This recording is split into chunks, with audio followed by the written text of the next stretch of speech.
guys, here it is, week 3 back here at Sci-Fi. It is cold and windy. We're gonna go ahead and go straight on into this and talk about it a little bit more later. This is a VIP tournament this weekend. So like I said, it's a little cold, so I'm gonna go ahead and jump in here. We'll talk a little bit more about this in a second. All right, guys, so here we are after the tournament. It is the next day, so we're just gonna go over everything really quick, and then we're gonna jump into the deck profile. A little bit has changed since last week. The main thing that's changed realistically is just the side deck. The side deck is almost completely different. So this was a VIP qualifier. We were being told that it's basically a tier 2 event. The idea is that you show up, you play. It was 6 rounds before Top Cut, which is 2 more than what we're used to doing, and then Top Cut. And whoever won it gets a VIP status to the YCS in Vegas, I guess, which got canceled. So I guess it's the remote duel. I'm not exactly sure. Anyways, though, so we played Rocks again. Our matchups. So round up 1, I actually played against a BES deck, and that was an easy win. I 2-0'd him. The guy's not. He's one of those players that he kind of talks a lot of trash, but then plays BES. So it was kind of like I knew I was gonna win before we even started playing. He won the dice roll. He flips summon limit against me, and I actually think I might lose, but then I remember, oh, he's playing BES, so maybe not. And I didn't. I mean, we didn't even go to game 3, and he flipped summon limit on me at the beginning of both game 1 and game 2. So there was that. Game 2, I played against like some weird Cybreeze coder deck. The guy actually did really well in the tournament, if I remember correctly, so that was kind of interesting. But I got him 2-0 as well. He made me go first, and then he Dark Ruler no more'd me. And so I actually was really scared. And I thought he was playing Solomon Greats because he played Signet Mining and then Search for Lady Debug, but then he was just playing some weird Code Talker deck that incorporated Solomon Greats and the Link Ibly monster that makes it where I can't Link Summon. So he gave that to me. Or he said I can't special summon except by using her for links or whatever. And then he gave me that card, and then I just used it to make Verte and then powered through and got him. Game 3, I played against Jess again. He was playing Burning Abyss again. Abyss Dweller really hurts that deck. I got him game 1. In game 2, I probably could have got him if I waited on my Nibiru, but I was dumb and I used it too early. And then he ended up getting me game 2 and game 3. So Jess is a really great player. So he's really young and he's just really good at the game. Round 4, I played against Invoked Dogmatica Shadal, I think is what the deck was. I don't remember too much about the game. The main thing I remember is I 2-0'd him, and we had this weird ruling where apparently I didn't know this worked this way, but even though I activated DPE's effect during my turn, the resurrection effect where it comes back, during his standby phase when it would come back, since he's turn player, he got to use Called by the Grave during his standby phase before my card came back. And that was an interesting rule that like a lot of us debated on, but apparently like we asked a bunch of different judges, and apparently that's the right way to rule it. It's weird because like you're resolving the effect during that point, not activating, so it's weird that they'd be able to respond, or not respond, but activate Called by before you resolve that, even though anyways it was this whole deal. It works that way. I mean, that's how it's ruled, so it is what it is. But yeah, I did win that match, and that's really what matters, I guess. Game 5, I played against Mystic Mind. Yeah, I mean, there's not much to say. I didn't lose to the player. I lost to Mystic Mind. He made it to Top Cut. He was also caught cheating with different colored sleeves. So, I mean, that just tells you what kind of player this is. They said it was an honest mistake and let him like redo his sleeves, and he ended up not being able to do it in time, so he did get a loss. I mean, he's a Mystic Mind player. He's scummy. Round 6, I played against some guy that I've never seen before, but he was playing Bird Up. Game 1, I got him pretty easy. He saw what I had and just kind of scooped. Game 2, he went first, activated the Harpy's Feather Wind card that makes it where I can't activate monster effects. And then game 3, he couldn't out my board. So we got that, and we made it to Top Cut 2 weeks in a row. I barely squeezed in. I got 8th place, so but we did make it to Top Cut. And then I played against Joey Lynch round 1 again, and he just got me with Sword Souls, and that's basically it for the tournament. Not much I could have really done differently.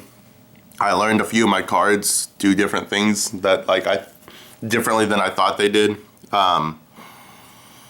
And some different rulings, like I didn't realize that if you negate I don't know how I didn't know this. I played this deck for a year and nobody's ever called me out on this, but apparently if you have something equipped to Borreload Savage and you negate Borreload Savage, the equipped card goes to the graveyard. I've never heard that ruled that way, but apparently that's the correct way, and nobody's ever called me out on it because I've been playing this for literally a year and nobody's ever said anything. And yeah, anyways, so without further ado, let's go ahead and jump into the deck profile this week.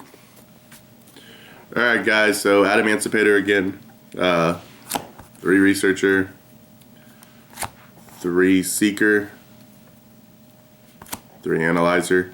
I brought out my secrets for this event. You usually don't play them because they're Italian and the translation thing usually sucks, but I wanted to play my secret rares. Plus, my deck is like more than halfway just secret rares. But so yeah, you know, they revealed the top 5.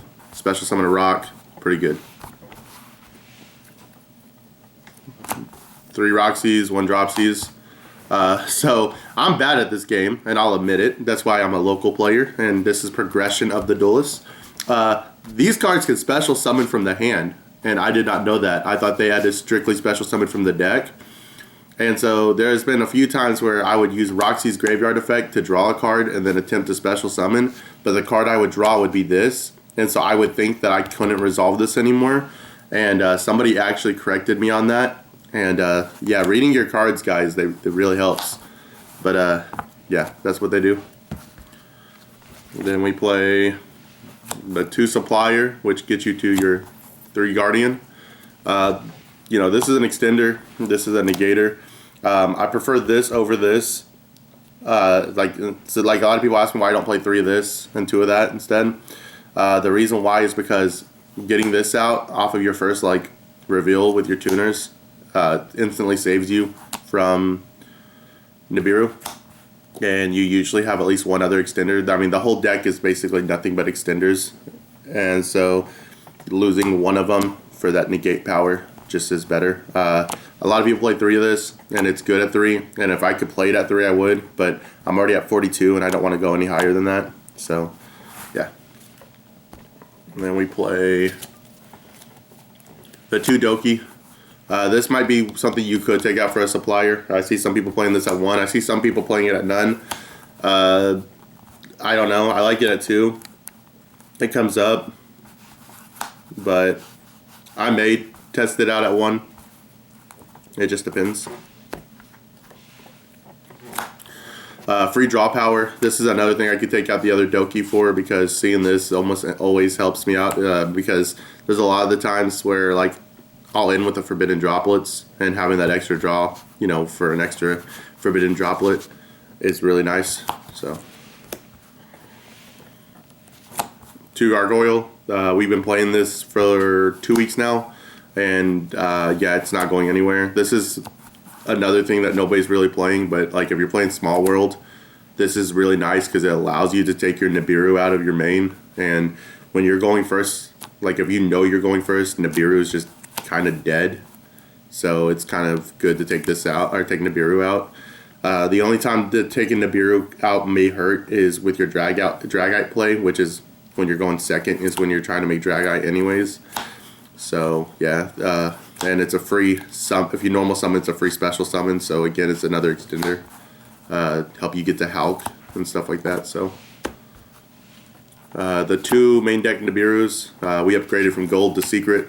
So I mean, yeah, not much to say. It's a rock and it's disruption, and yeah, it's great. 2 Parallel Exceed. We upgraded these to secrets as well. I need 1 more secret rare in case I ever play 3 again, but right now we're rocking the 2. Card's great, super loyal to me. I drew this at least 1 match, or 1 game every match I played, so pretty nice. Plague Spreader, and yeah, I mean, it's Plague Spreader. You use it with Hulk, and it's really nice. As well as if you need it for a Small Worlds target, you can go from this to Gargoyle to any rock, so it's pretty nice. And other way around too. I mean, you could go from Gargoyle to this to any rock because it's a level 2. So at the end of the day, it can be a Small World package if you need it to be. But so onto the spells. 3 signs. Monster Reborn of the deck. Lets you set the top card of your deck.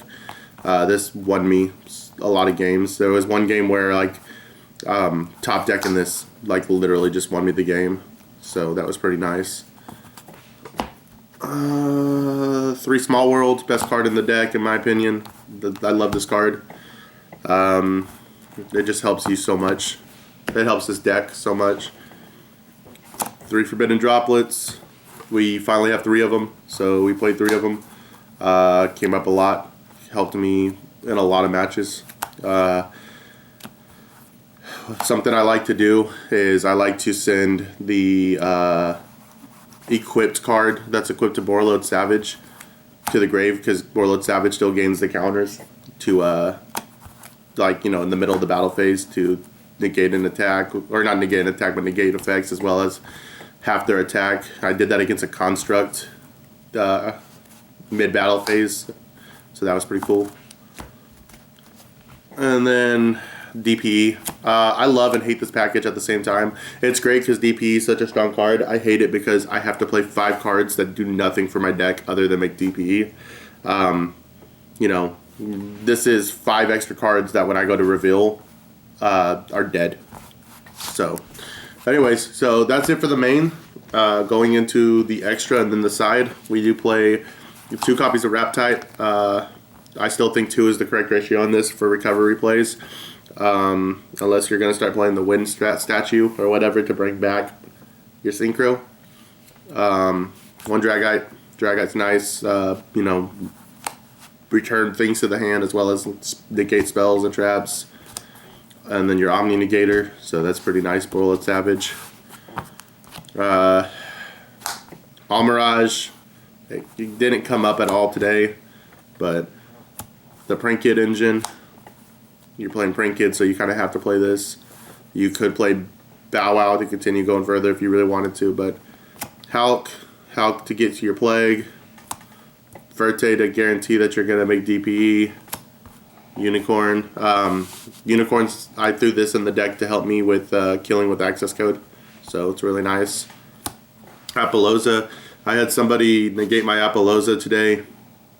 I was going second. I was going second, and I already had like cleared off their board, and then I made Apollousa, and they impermed it, and so I figured at that point it was like I already had this on the field too, so I just went ahead and let it go through because it got rid of their imperm, and then I used it to make access code, and access code gained 4,000 attack, and that won me the game. So yeah, access code's nice. Gallic Granite and Abyss Dweller, Rock Search, and you have no graveyard. And like I said, that really hurt Burning Abyss today. I don't remember if they ended up beating me the game I used this. I only used this one of the games. I want to say I beat them, and I want to say that was game 1. I want to say game 2, I couldn't make this, and then game 3, they prevented me from making it. So, and of course, DPE, best card in all of Yu-Gi-Oh right now. Small World is still my favorite card, but this is just the best card in Yu-Gi-Oh. So, all right, and then onto the side deck. It is a little different from last week. Some of the same, some different. We'll talk about them. So we are rocking 3 of the Kaiju.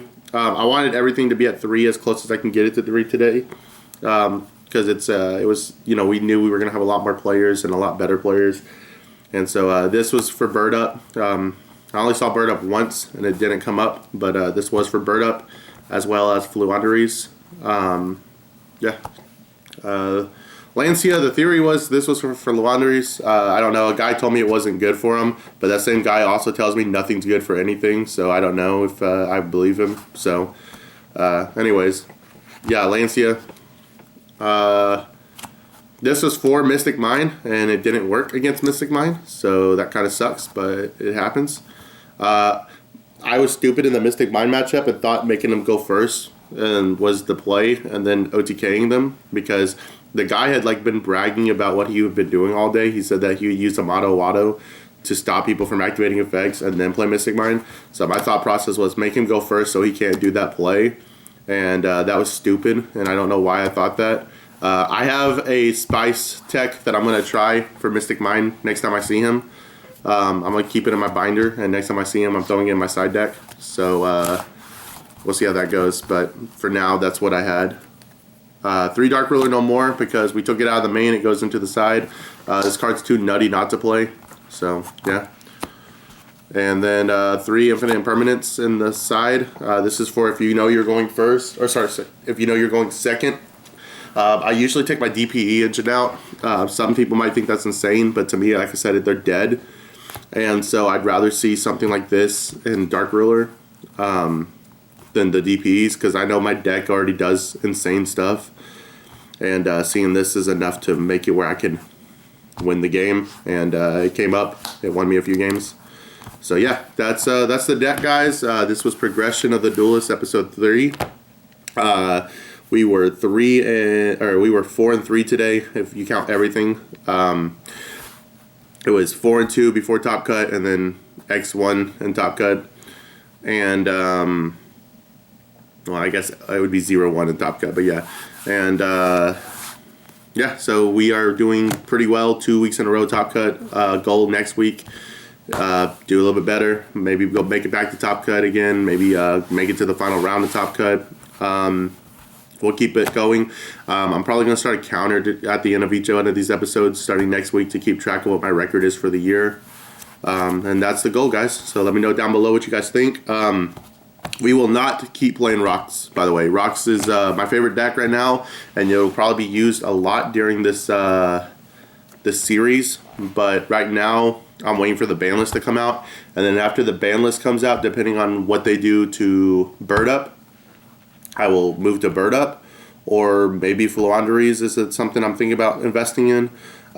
So we'll see what happens with the ban list, but until the ban list drops, I will be playing Rocks. So anyways, guys, like I said, just let me know what you guys think down below. Don't forget to hit that like and subscribe. Next era out.